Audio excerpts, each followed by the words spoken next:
Oxandrolona. Vem um pouquinho. Caramba, tava esperando eu começar, né? Oxandrolona. Tá querendo dar aquela pimentadinha nos seus treinos, né? Tá dando uma procuradinha num negócio para dar aquele up. Bacana. Vou falar aqui hoje sobre a oxandrolona. Mas existe um jeito certo de fazer a utilização. Procure o seu profissional de confiança. Não seja jumento de utilizar por conta própria vendo vídeo de YouTube. Vamos lá.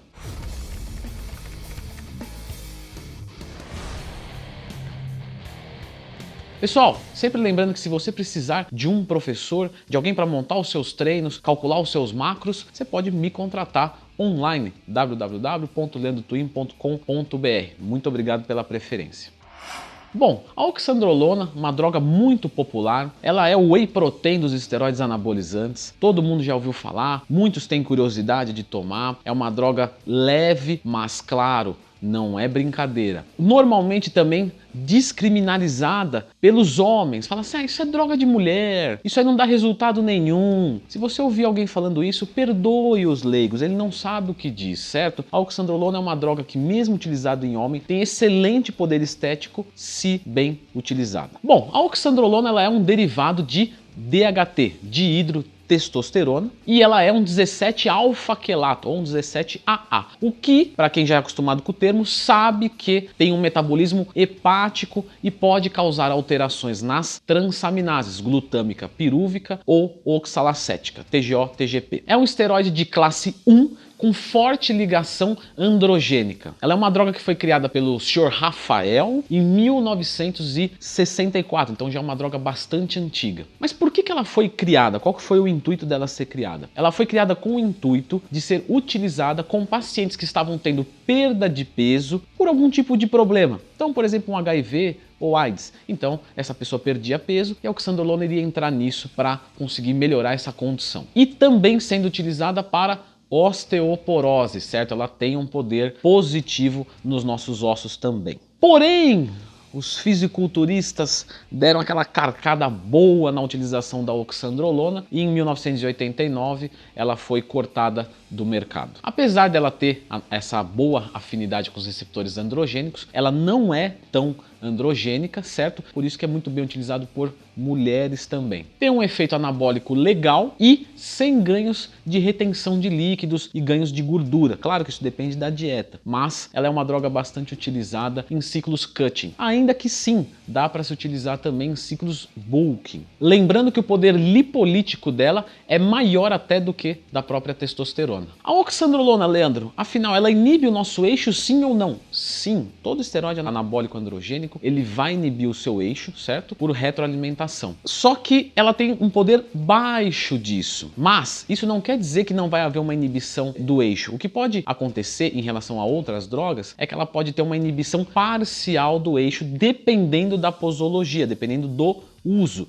O que isso quer dizer? Quer dizer que se você começou o ciclo com 500 nanogramas por decilitro e aí ao você terminar ele, você pode terminar com 200 nanogramas por decilitro. Ou seja, a gente teve uma inibição parcial do eixo, ele não fechou completamente. Porém, em doses maiores e de mais tempo, de fato pode chegar a zero. De qualquer forma, você precisa de TPC para oxandrolona. Algo que poucas pessoas falam é que o IGF-1, né, a insulina como fator de crescimento 1, ela também se aumentou durante o uso da oxandrolona e até num período tardio ela se manteve um pouco mais elevada. E isso é relevante para a nossa composição corporal. A oxandrolona ela não aromatiza, então ginecomastia com ela é impossível. Certo? Não precisa usar antiaromatizante juntos. Ela é muito utilizada também por atletas que buscam performance sem aumentar muito peso. Então ela sim promove um ganho de massa muscular, mas ela aumenta bastante a força pela produção de fosfocreatina, o que aumenta rapidamente a recuperação do ATP, adenosina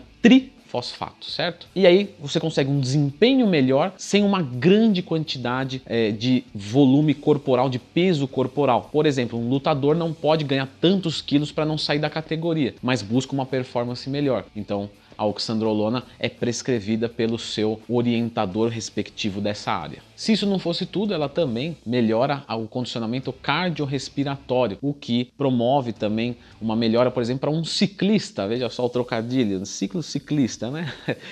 Para um ciclista, por exemplo, ela melhora a resistência muscular localizada e o cardiorrespiratório também, sempre lembrando que, claro, qualquer tipo de droga é sempre um potencializador e os treinos têm que estar voltados para isso, né? Acho que não precisava nem falar isso, mas é melhor pecar para mais. Dosagens observadas, tá? Para as mulheres, normalmente o que eu observo nas minhas alunas, Leandro, você passa ciclo? Não, eu não passo ciclo nenhum, mas a oxandrolona é uma droga legalizada, onde um médico pode prescrever, e eu já acompanhei muita gente e já vi muitos protocolos, então estou aqui para falar do meu relato pessoal. Normalmente mulheres utilizam de 10 a 30 miligramas, certo? Lembrando que quanto maior o miligrama, maior a chance de colaterais, de virilização também. Já vi homens utilizando de 10 miligramas, algo bem leve, só para tirar o cara do natural, até 40, 50, 60 miligramas. Leandro, e dosagens acima disso? Você já viu? Sim, mas eu vi por conta, né? Relatos de fisiculturistas e coisas do tipo, homens chegando a 100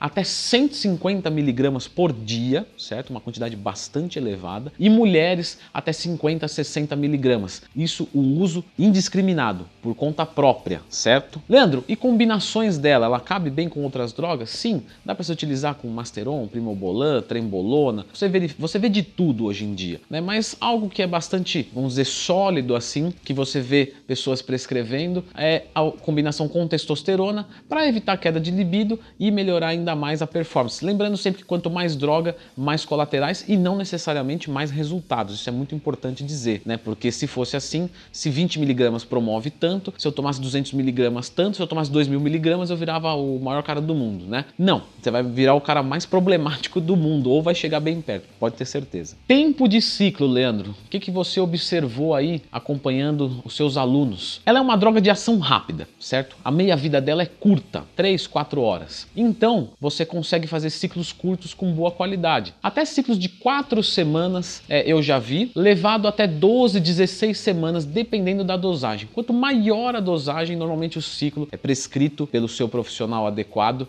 de forma mais curta, para preservar a saúde. Mas vamos colocar aí de 4 a 12 semanas é um tempo médio, tanto para homens quanto para mulheres. Falando em meia-vida, isso é muito legal de falar, porque as pessoas acham que uma meia-vida de 4 horas, então tem que tomar de 4 em 4 horas, o que torna bastante cansativo e coisas do tipo. Mas não, hoje já se sabe que meia-vida é o tempo que leva para ter metade da concentração da droga no seu organismo. Então eu ingeri agora 50 miligramas, daqui vamos assumir 4 horas, eu vou ter 25 miligramas. Daqui mais 4 horas, 12,5 e por aí vai. Entendendo isso, a oxandrolona ela pode ser muito bem administrada de 12 em 12 horas, porque é uma quantidade maior e não tem problema. Depois ela atinge um nível estável e fica sossegado de 12 em 12 horas. Sim, existe a utilização dela em TPC para ajudar a segurar os ganhos em dosagens um pouco menores, né? 10, 20, 30 miligramas. Isso para homens. Para mulheres, já vi utilização de 5, 10 miligramas. Só que isso é uma coisa minha, tá? Não sou profissional da área, nem nada do tipo. Eu só acho que tem que tomar muito cuidado, porque fisiologicamente falando, né? Não sou da área, mas estudo. Você vai observar uma supressão do eixo também. Então, você pode apenas atrasar as suas perdas na TPC. A gente tem que entender que a TPC ela é realmente o inferno do fisiculturista, né?